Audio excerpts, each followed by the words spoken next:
নমস্কার, মনির কিচেনে আপনাদের সকলকে স্বাগত জানাই।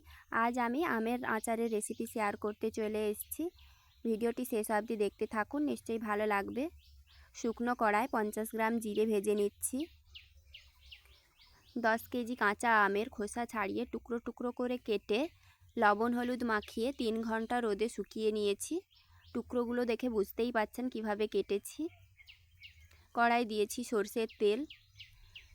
তেলের মধ্যে কয়েকটা শুকনো লঙ্কা,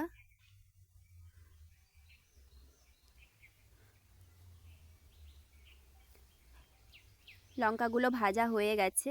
এখন দিয়ে দিচ্ছি 25 গ্রাম পাঁচফোড়ন।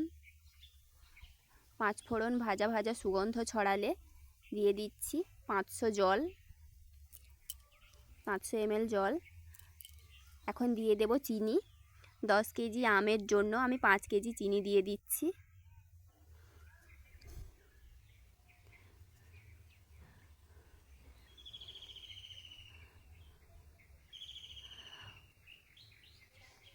চিনি এভাবে ফুটিয়ে নেব, যতক্ষণ না চিনি গলে যাচ্ছে সম্পূর্ণভাবে ততক্ষণ ফোটাতে থাকব।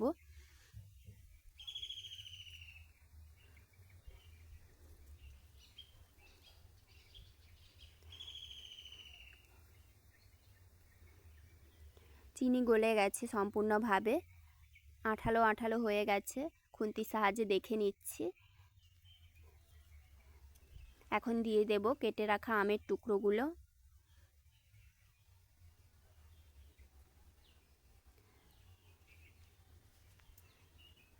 আমের টুকরোগুলো দিয়ে নেড়ে চেড়ে ভালোভাবে চিনির সঙ্গে মিক্স করে নিচ্ছি। এভাবে ফুটতে থাকবে, আম থেকে জল বেরিয়ে যাবে ফুটতে ফুটতে। দেখুন বন্ধুরা, অনেকটাই জল বেরিয়েছে আম থেকে।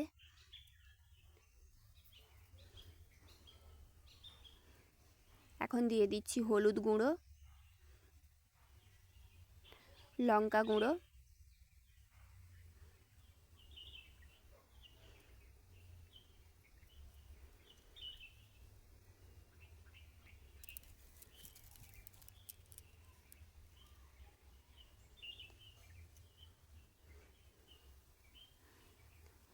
দিয়ে প্রায় 20 মিনিট ফোটানোর পরে আমি দিয়ে দিচ্ছি 1 লিটার সরষের তেল।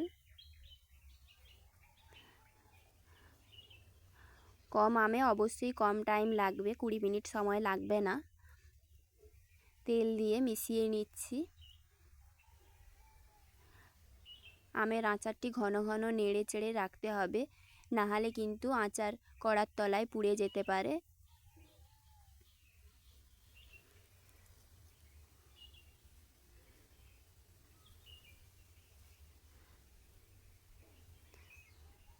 আমের জলটা হালকা আঁচে ফুটিয়ে ফুটিয়ে শুকনো করে নিতে হবে।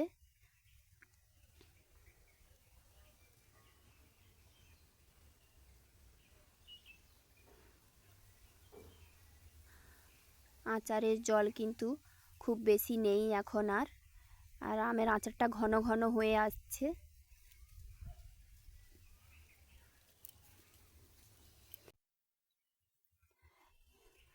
আমের আচারটা সম্পূর্ণ ঘন হয়ে গেছে, আর ফোটাবো না। ভেজে রাখা জিরেটা আমি গুঁড়ো করে নিয়েছি।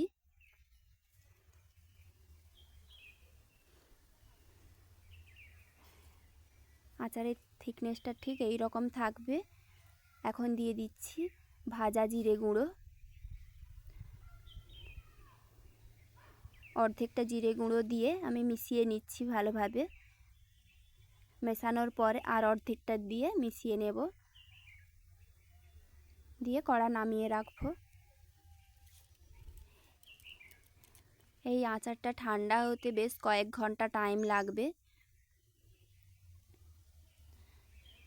আচার ঠান্ডা হয়ে গেলে পরিষ্কার কাঁচের জার হলে ভালো হয়, আপনারা প্লাস্টিকের জারেও কৌটোর মধ্যেও রাখতে পারেন। পরিষ্কার জারে সংরক্ষণ করে রাখবেন।